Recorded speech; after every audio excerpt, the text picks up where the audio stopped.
chat box if you would, to identify one thing that's brought a smile to your face on this day so far. So one thing that's brought a smile to your face on today so far. Sunshine. Excellent. Does it every time, I think. It does. Have you got one, Vernon, to start us? I think it is that the traffic wasn't as difficult as it normally is. So it was delightful to be able to get from A to B unencumbered by the snarls of traffic jams. And I'm with you, Vicky. Definitely a cuddle from my dog. Cooking breakfast for my wife. Now that is impressive. Can you just tell us what it was?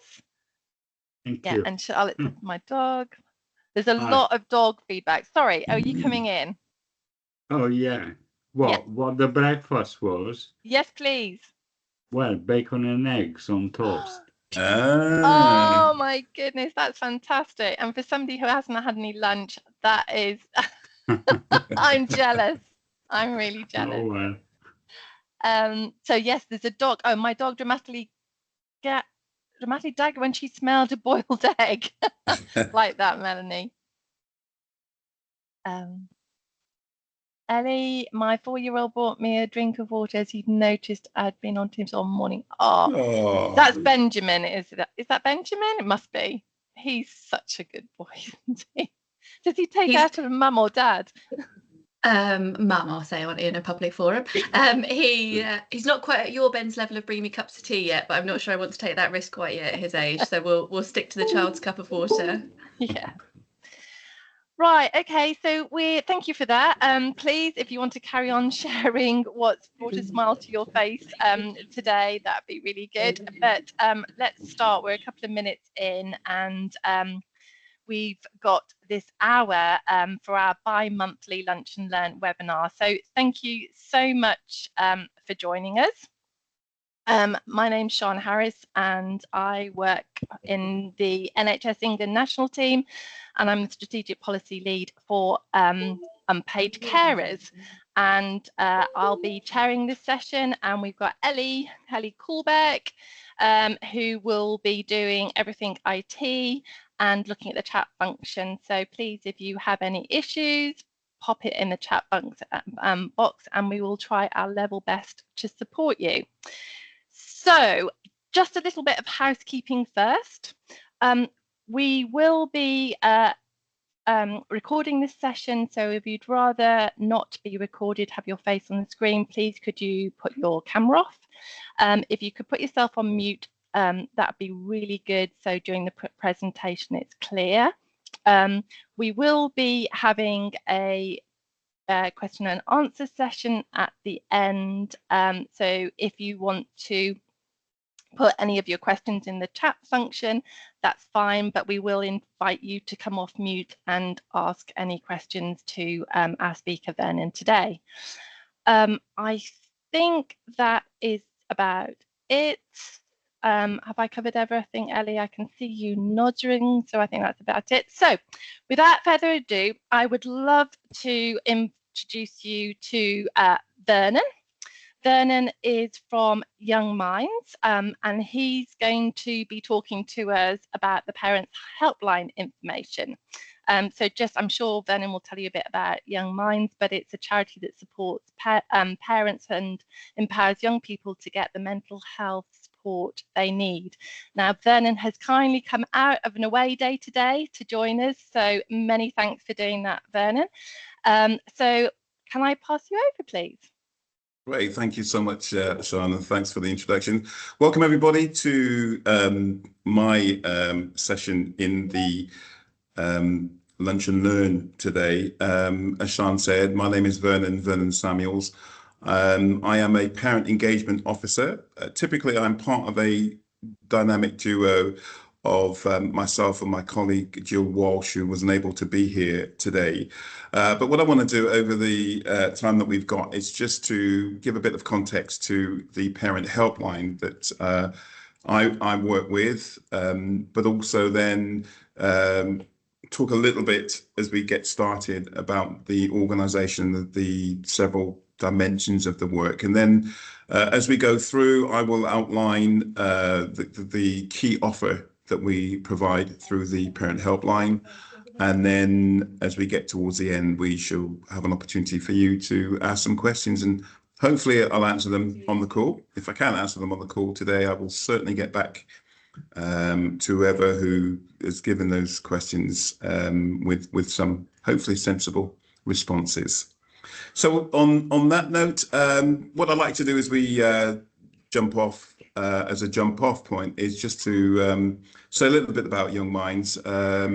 We are a leading charity UK-wide, and we aim at addressing the needs of the mental health needs of young people under the age of 25. Parent Helpline is the aspect of the organisation that I work with, and that will be the extensive part of what I focus on today. But just to give an idea of some of the other areas that are important in terms of the work that we do with young people directly, we have several aspects to that.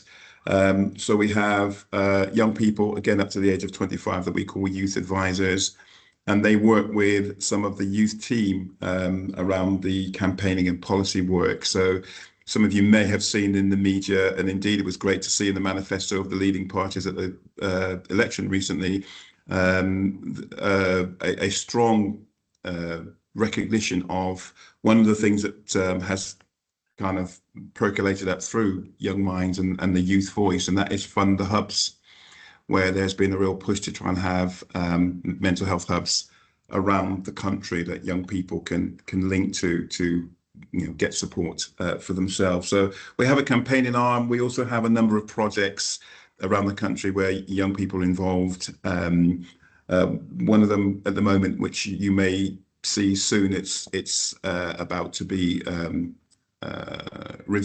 unveiled, is an app which is designed to give some support to young people and their mental health, particularly looking at some co-creation with young Black youngsters who are looking at support for some of those communities that we would call underserved. So we are trying to put things in place for young people where typically we see that there are some gaps around. And then we have a website, again, which has got a lot of advice and help for young people who may just want to find out about different aspects of mental health. They may be struggling themselves with mental health. We also have another section of our work which is around trusted adults, and this is people, as the name would imply, that work with young people. So that's typically teachers, people who work in the community with young people, that might be youth workers and others. And the logic there is that we provide a range of training initiatives and activities that can support these trusted adults to better support young people.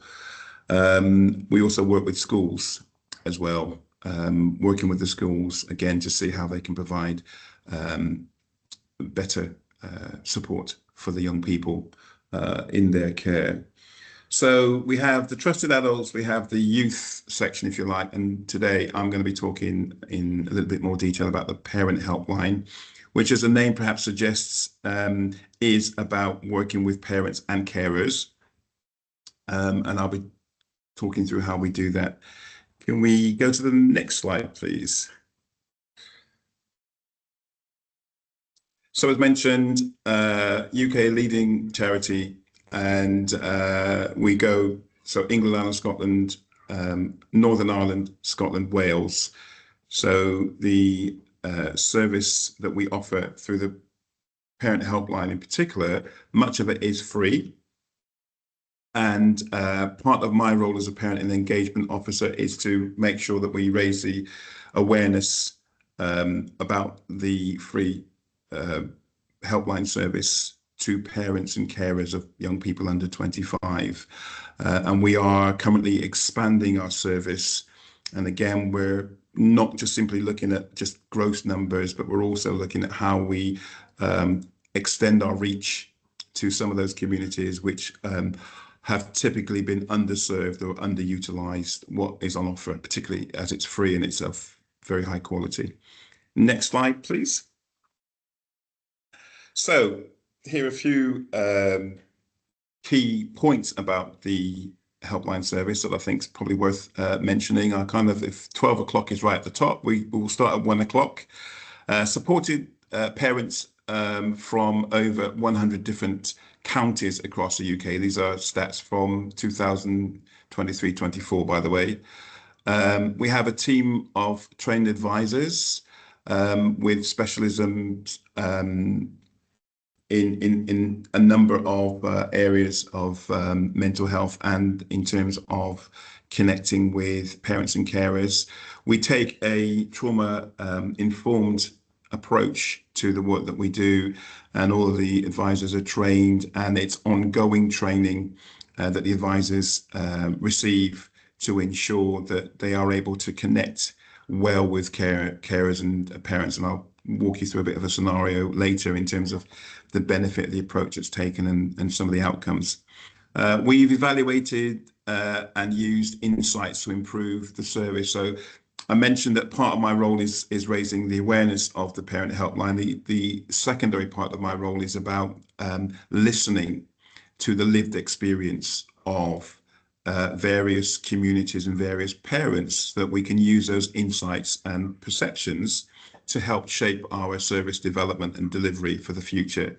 So YoungMinds has been going for now since 1993, so it's not a new organisation, and we have very good feedback from service users who contact us in terms of what we do, but we never wish to be complacent. We're always pushing to make sure that we have the impact and the reach that means that not only is every young person given the chance to be supported, but also parents and carers are given that chance. So we also go out, in addition to waving the flag as to what we do and how we do it and how we're available for people, we also listen to where there may be gaps, and we consider that in the shaping of strategy and that service development.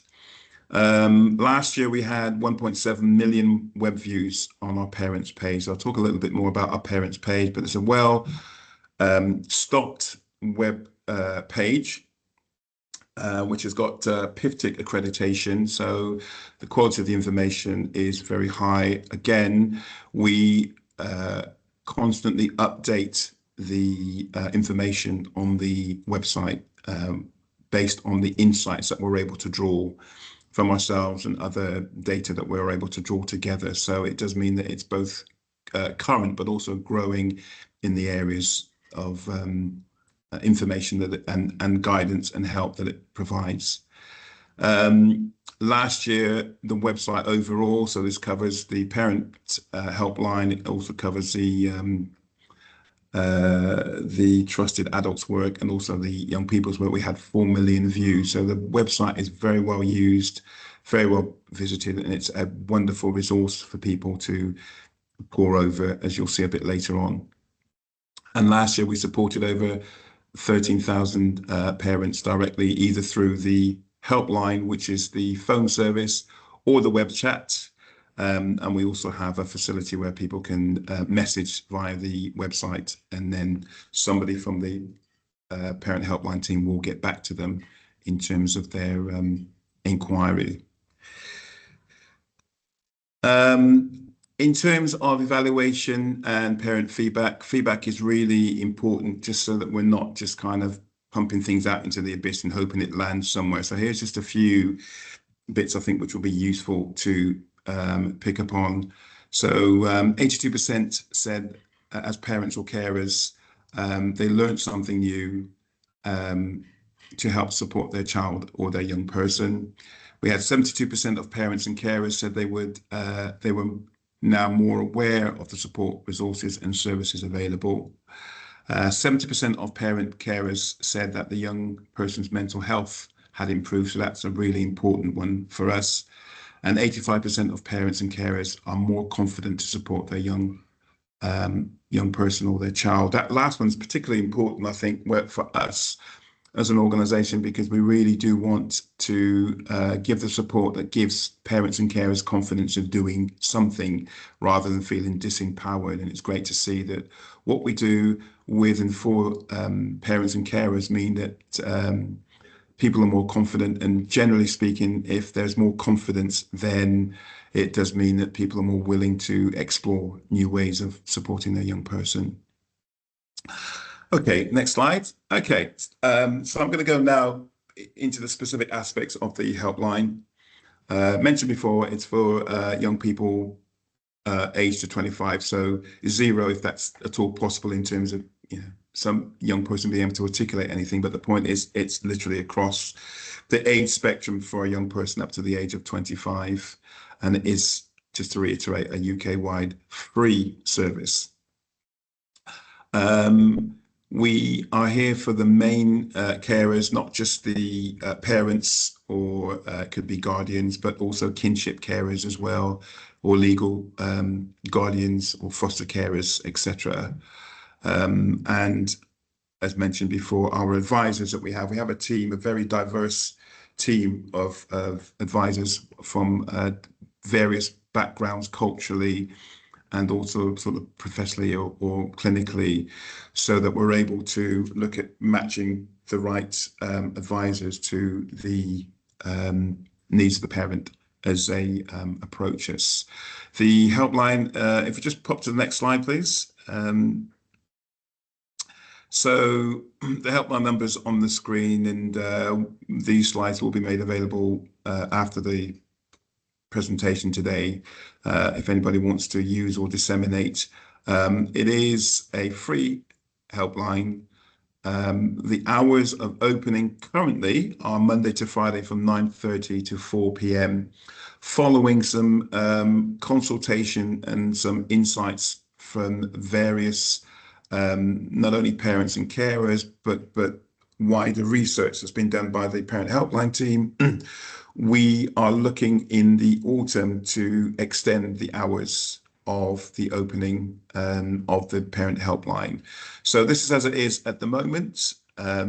Outside of these hours, then parents can use the chat function, leave a message, or mail us for us to get back to them to be able to follow up on any queries. If we are closed, I think it's important to bear in mind that we will make a personal response by email in 3 to 5 working days of that inquiry coming in. Next slide, please. Mention our website. There's a plethora of information and guides and guidance on the website. For example, A to Z of mental health topics. So it's a great place where people want to maybe find out some background information about various aspects of what their young person may be displaying, or just to find out a little bit more about the various mental health conditions that may be experienced by young people. We have an active parent and carers blog where we get parents who link to give support to our service, and we'll give case studies and scenarios as to how they've been helped, and also how they've gone through their journey as a parent or carer, where their lived experience is something that's hopefully relatable to parents and carers who may come to the blog. There's getting help guides, which cover a number of different topics, which are popular or topical topics that people might want to get help for in terms of supporting their young person. And on the Parent Helpline page, there is a space where you can actually initiate a chat with an advisor, and it is a live chat. It's not AI, it's not ChatGPT. It is a person who will pick up and will engage. Next slide, please. Here's just a snapshot of a portion of the page. and it's hopefully very easy to navigate for anybody visiting the page, and it covers a whole multitude of things. Next slide, please. So one of the things that the advisors do, they through this trauma-informed approach, they're very good at listening, and they're very good at listening to the needs of the parent as they explain their situation for their young person, and the solutions that they're given are often very what I would call solution oriented, and this is one of those techniques where appropriate, as an example, that a parent may be directed to, looking at in terms of communication with a young person. So hopefully the technology will work for us. We've got a short video, just over 3 minutes long. Being in a cycle of school anxiety is exhausting. Even if you do manage to get your child into school, you may well know that you're facing the same battle the next day. It can feel like you're both on a hamster wheel. Young people can experience school anxiety for a variety of reasons: friendships, bullying, academic pressures, or even something that's happening at home. So the first step is to identify what is causing your child's anxiety. Young people can find it really hard to do this, so you can help them out by offering possibilities to help them focus. And a great way to do this is with the anxiety iceberg. So draw an anxiety iceberg on your page with a tip at the top and a large space underneath the waterline. Then, using stick art, keywords and phrases, draw the behaviours that you can see at the tip. So you might have not sleeping, you might have feeling sick, you may have really big emotions being displayed at home, and your child saying, "I can't go." Then you can start to be curious about what might be happening underneath.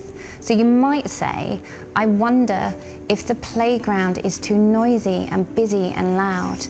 I wonder if you're finding some of your work confusing. I wonder if you're struggling with some of your relationships with the teachers." Encourage your child to express what they're feeling, and you can record it for them, or better still, ask them to write and draw how they're feeling, so it becomes a real record of their voice.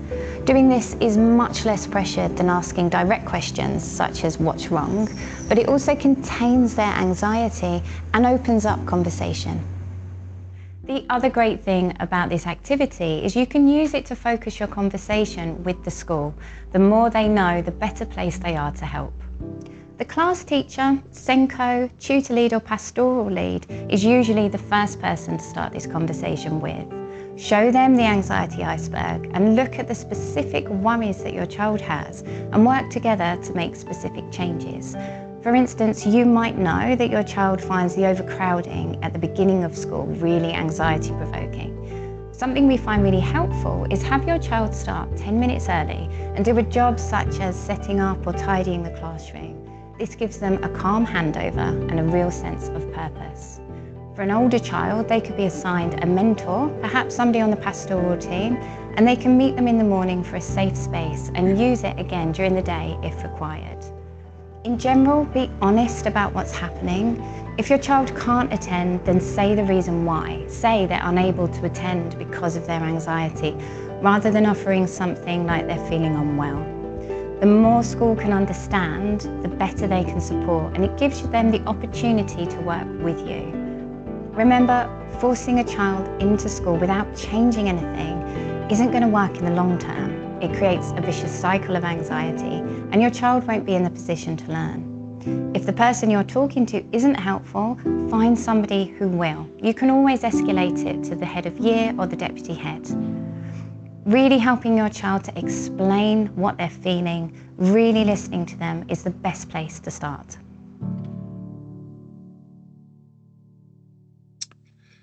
Great. So that hopefully gives an example of just one of those sort of guides or tools that is made available to parents. At the end of the call with an advisor, the advisor will work with the parent, and because it's solution oriented, they will agree with the parent 2 to 3 actions that the parent can take. We try to make sure that we are giving a semblance of agency to the parent where they can take some action that can help to move things forward for their young person. So that's just one example of maybe one of those things based on an understanding with the advisor of the situation that may be presented to the parent or the carer once the conversation has finished. Next slide, please. It's also good to know that we have a free translation service available. So we have translations available in over 200 languages. So where somebody may be struggling with English, if they let it be known pretty early on in the conversation that they would like to have a translation service provided, then somebody will be linked in from, we have a provider who then supplies somebody within the conversation just to make sure that the flow of conversation understanding is very clear and supported. And that's important, especially for some of the communities that are underserved at the moment. We just want to make sure that the message is out there, that there is that translation available. Next slide, please. Again, in terms of other bits of accessibility, if there's a hearing impairment, then they can contact our telephone service via Type Talk and Text Direct. So again, where things are coming up as barriers, we are listening, and where possible and practical, we are looking to try and bridge those things so they don't become a barrier to parents feeling isolated, but actually they feel confident of reaching out. Here are some of the common concerns. You heard one in the video just now about anxiety. School-based anxiety has been a big problem, particularly since the pandemic, where a number of young people are experiencing what I guess we call school avoidance, and that may manifest in a few different ways. It may be that there's low mood or depression that is something that's brought to the attention of the advisors, where some parent or carer has contacted us. Anger and aggression, again, is something that comes up quite frequently, where the parents are experiencing anger and aggression, maybe in the home, or it could be at school or different places. Neurodivergence is something that's kind of come on the horizon nationally as a society. And again, within our approach within the Parent Helpline, we have specialisms with autism and ADHD to help to understand some of those signs and symptoms that may manifest, and more importantly, how parents can perhaps respond. Self-harm and other school-based problems, bullying, etc., are things that come up quite often. Next slide, please. What's important, I think, for me to really underline as I talk with you today is the when to contact. One of the things that we say is within Young Minds that no young person should get to the point of crisis before help is sought. So it's really important, I think, just to underline in practical terms when may be a good time to contact us.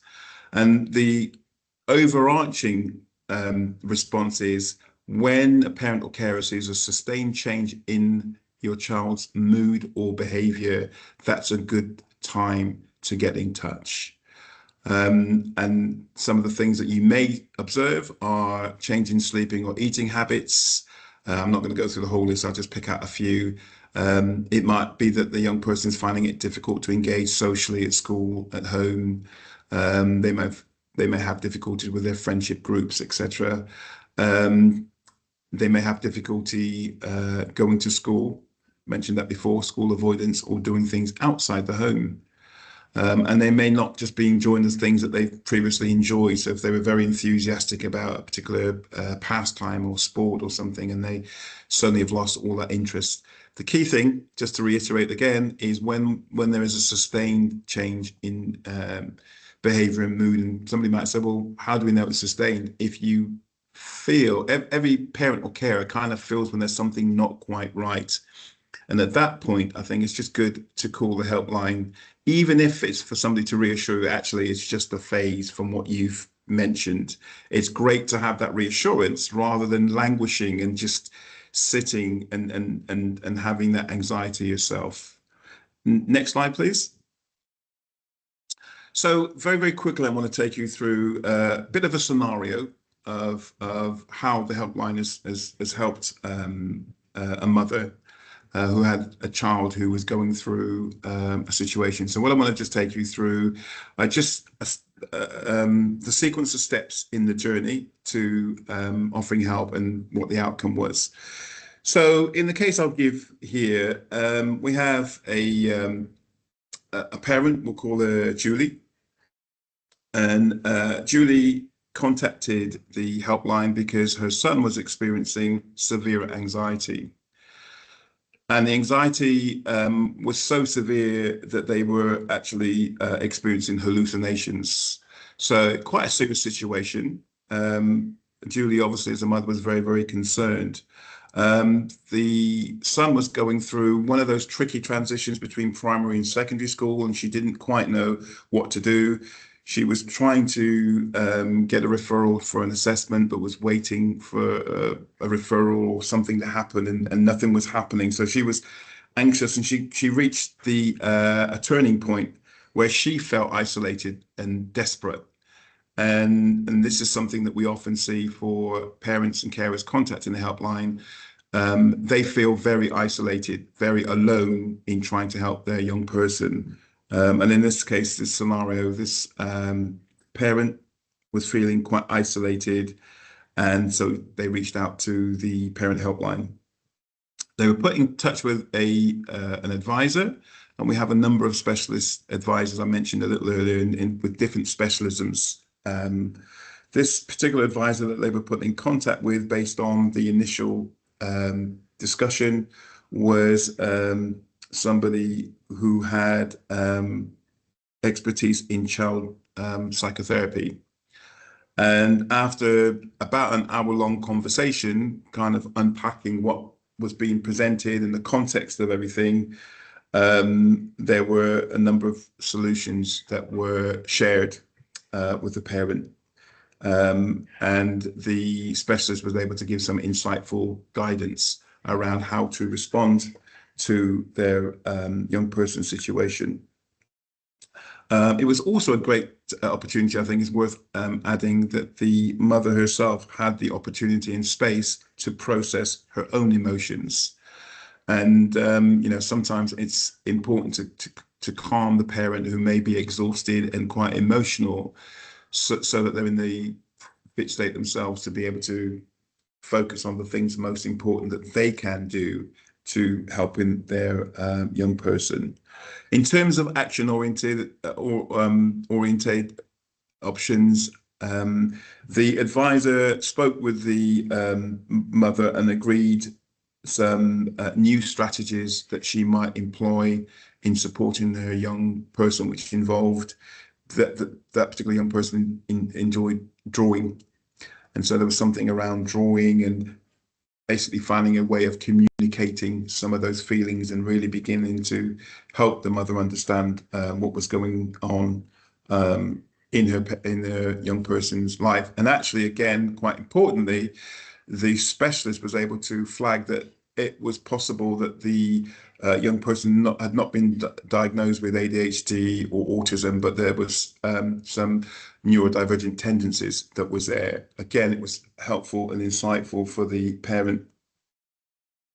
So, equipped with some new strategies, the parent had increased confidence, and that's important, and that increased confidence to help them to explore some new coping strategies for their young person.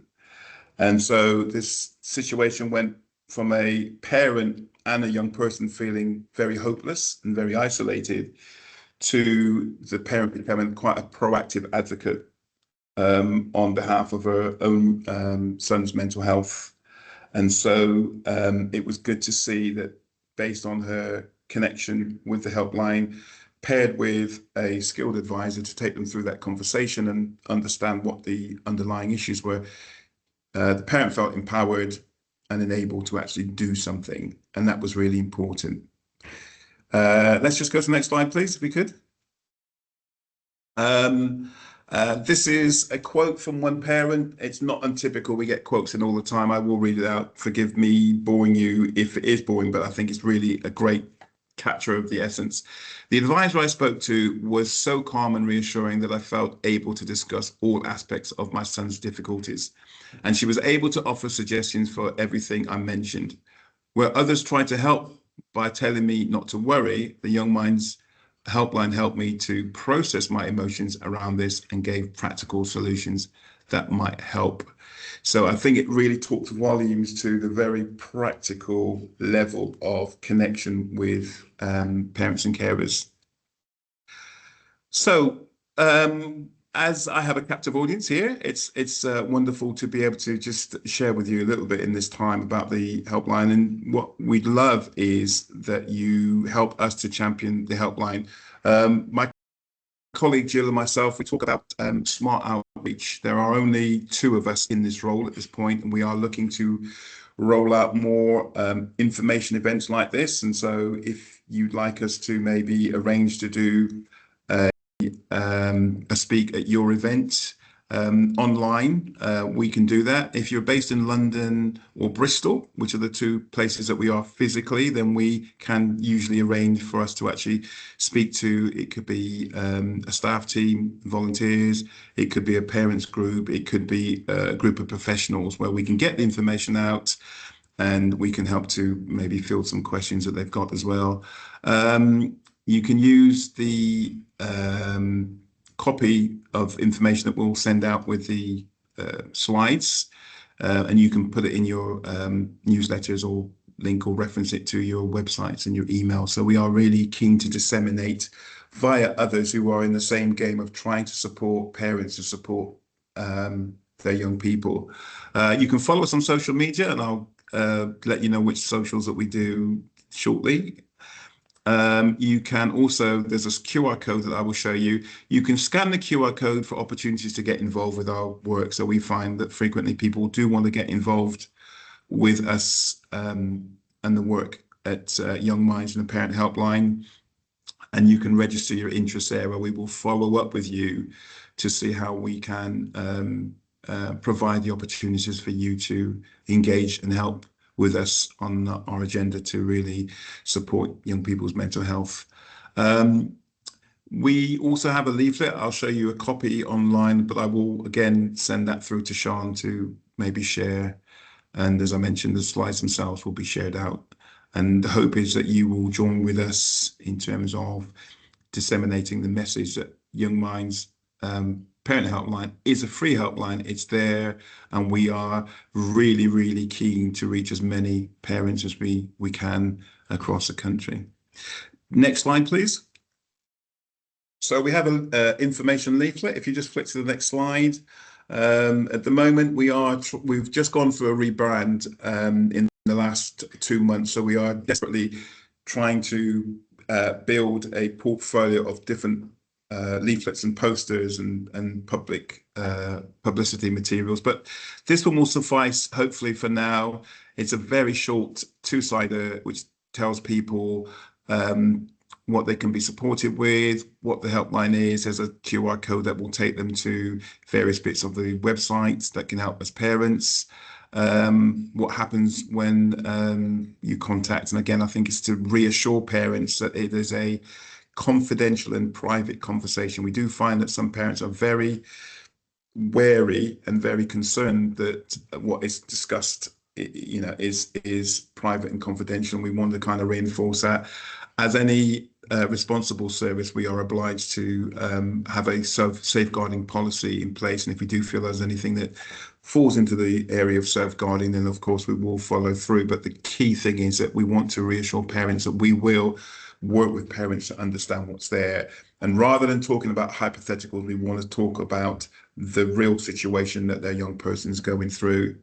And then the helpline number is there on the bottom left of this particular leaflet. Next slide, please. This is the other side. It's good to talk, just to take a little leaf out of BT's book.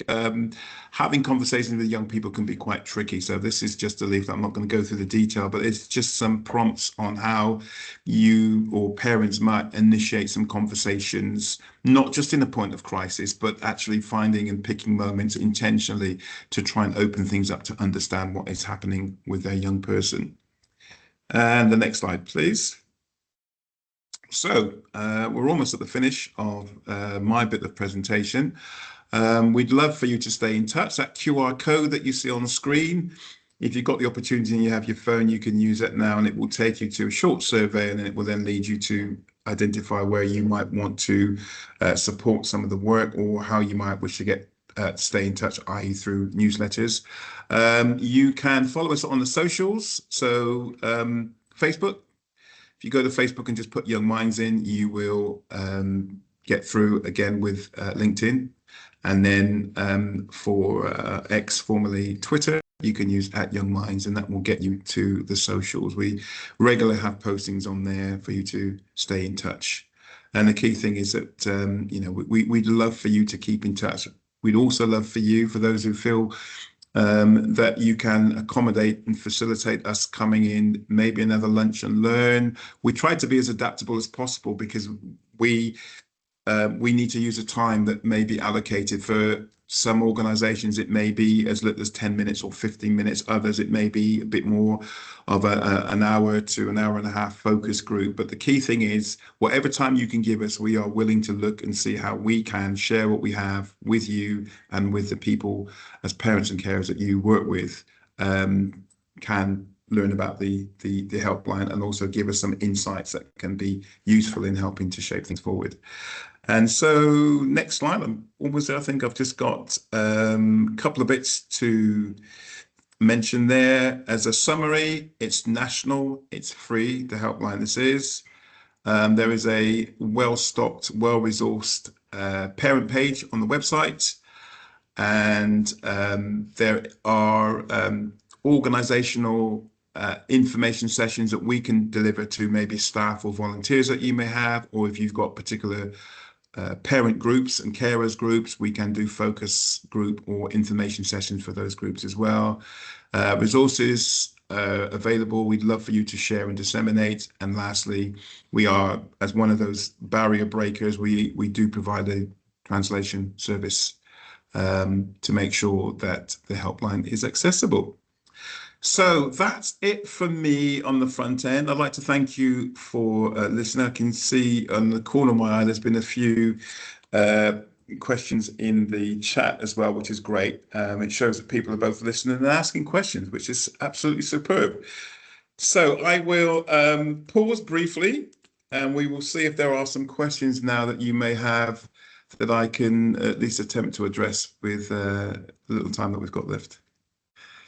Oh, so thank you, Vernon, so much for that brilliant presentation. So I have a couple of questions, but I'm going to go to those people on the call first.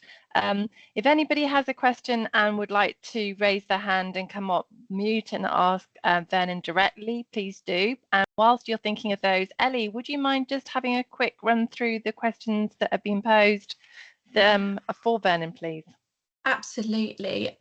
So first of all, just a number of comments from people saying that they're going to take this information into their various networks over the coming weeks. So that's fantastic. A request from Todd Cockman, who leads on the NHSE Staff Carers Network, Vernon, asking, and I think from your presentation, I think I can guess the answer to this, but asking if you would consider presenting at the NHS England Staff Carer Network drop-in session. So yes, perhaps if we link yourself and Todd up at the end of this session today. A question from Melanie Randall asking, does the helpline also include young autistic people? Yes, it does. It covers autism and different areas of neurodivergence, yes. And then a similar question from Pietro around, is substance misuse included under the umbrella of mental health that you address? Yes, it is. There's a whole variety of issues. Some of them you will notice on the website if you trawl through a little bit or do a little search on the website. Substance abuse, I can confirm, is one of those areas. It's very, very diverse, and again, it's often driven by the queries that come through to the helpline, and then we will look more at that. But yes, it is there. Fantastic. And then I think, Sian, unless anybody pops their hands up and says otherwise, I think everything else that's been buzzing away in the chat box is just some really positive feedback and comments. But I think that's captured the only questions that we've had raised. Wonderful. So I think we just have one that might have been coming from Jackie whilst you were just saying that. A question for me: totally understand the backlog issues we are all still seeing in various ways. Curious what it looks like in terms of referrals to support, etc. Right. Okay. I can see it as well. Yeah. Well, Jackie, do you want to come off mute and put a little bit more around that for Vernon? Yeah, hi Vernon, that was fantastic, thank you. I'm Jackie Pollock from the Northwest Personalised Care Team. Just wondered, yeah, as I popped in the chat, curious about what any kind of waiting list stroke referral time looks like for younger people accessing. Yeah, well, what we're finding, you know, as in terms of waiting times for CAMS, we find it consistently across the country. There is a long time for people to get assessments, and again, this is why it's important for us. We feel that the helpline is there, not just for parents to sit and wait this time while their young person languishes, but actually looking at what can you do now. And so we do look at, you know, what help, advice, and referrals for things that can move things forward can be kind of suggested and moved on. Right, thank you for that, Jackie. Vicky, would you like to come off mute and ask your question?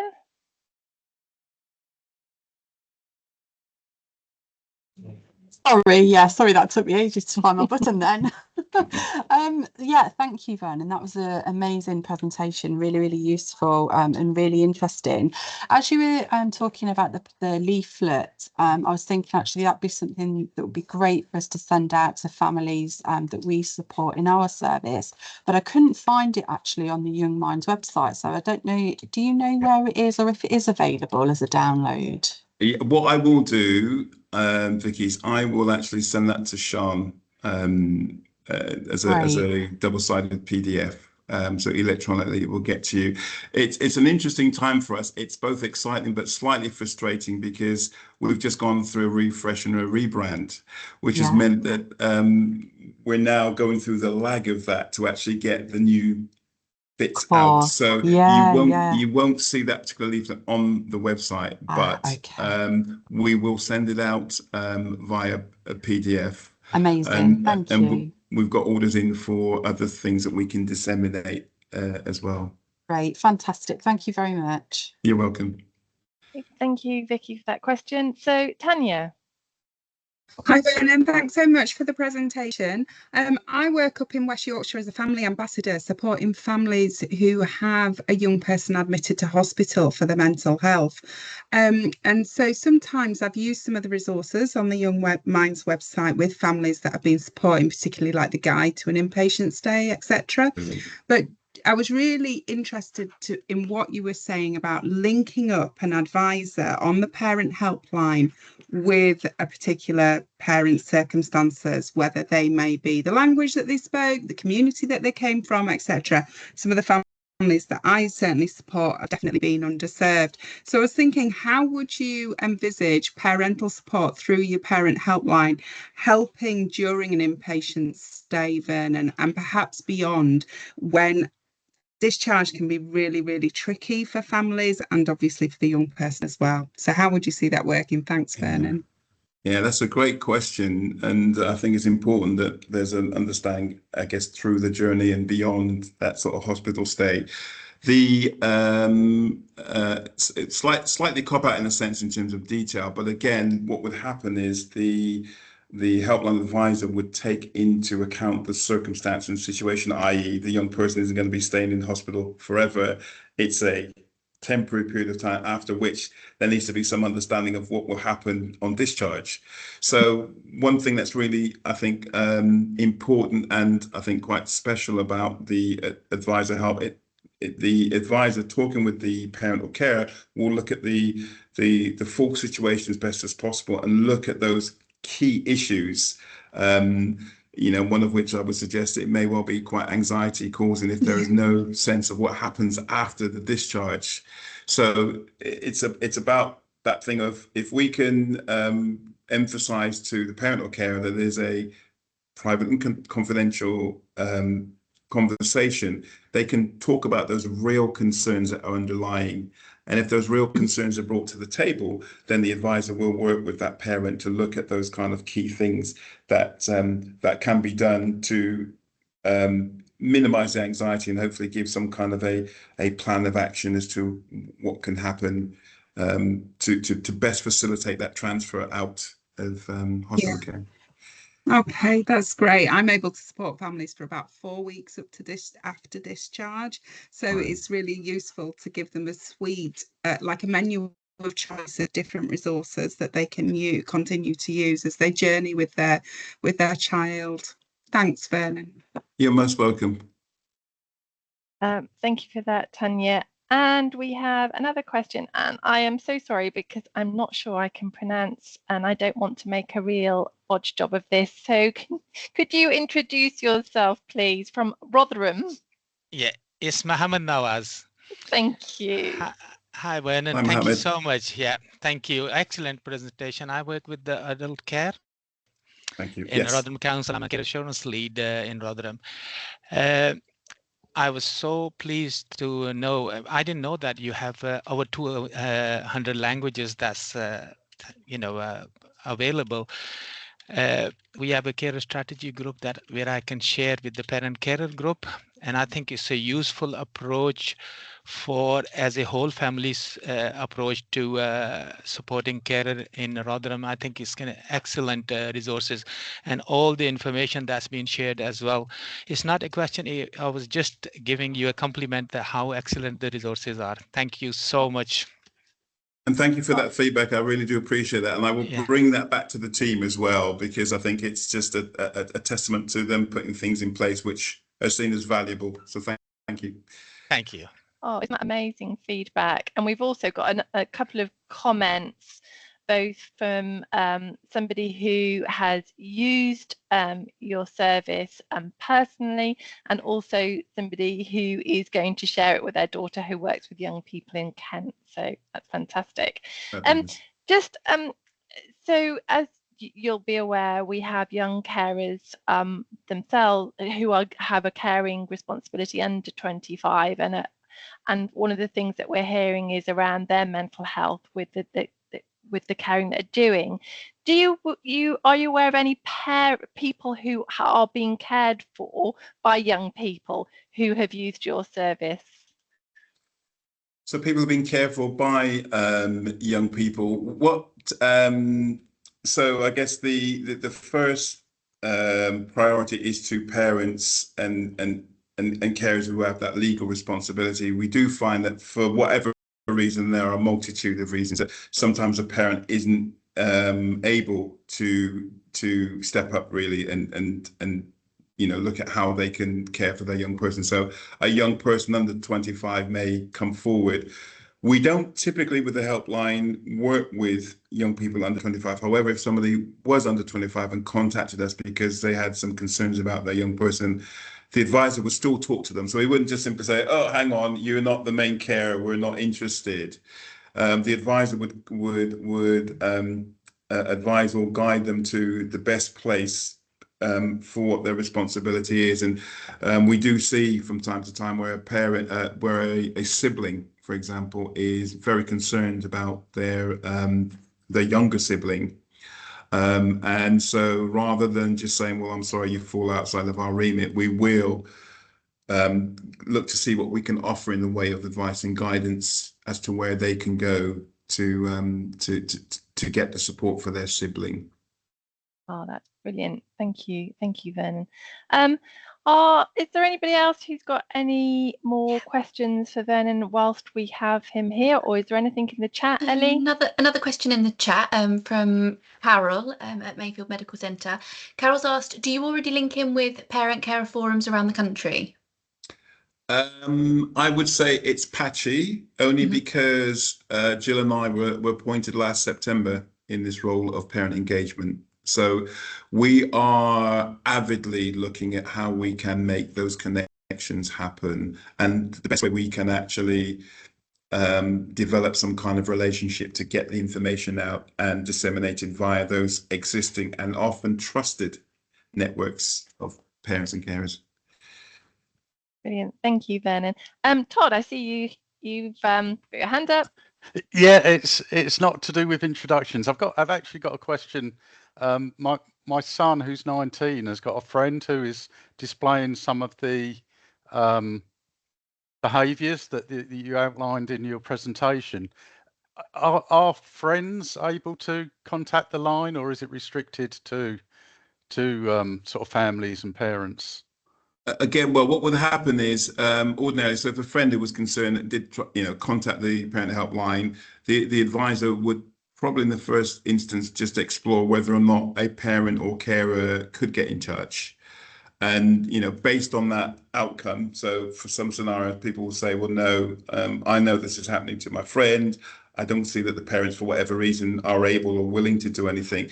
Then the advisor would advise as to what the friend could do in terms of help and support.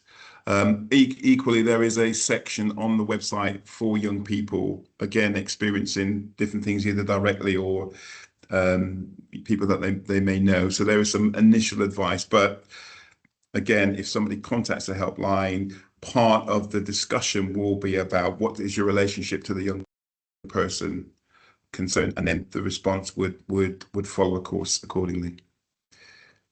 Thanks, Vernon. Cheers. You're welcome, Todd. Thank you. So I think we probably covered all the questions. And before I say thank you to Vernon, Ellie, would you just like to outline where people can go to find the presentation, the recording, the leaflet, etc.? Yeah, absolutely. So we have an NHS Futures workspace. It's our commitment to carer space. I've popped the link in the chat box. If you don't already have access to that, then there should be a little button you can press to request access. But if not, I'll put my email address in the chat box. If you're having any issues, just get in contact with me and we'll make sure you have access. And we'll upload the recording, the slides and any other resources that Vernon's mentioned today within the next day or two. Thank you, Ellie. So Vernon, thank you so much for sparing the time to come and talk around this. I realise you're having a busy day and your away day, so there was no noise, can I say, in the background. It was very clear. So a massive thank you to us, and have a good rest of the day, everybody. Thank you. Absolute pleasure. Bye-bye now.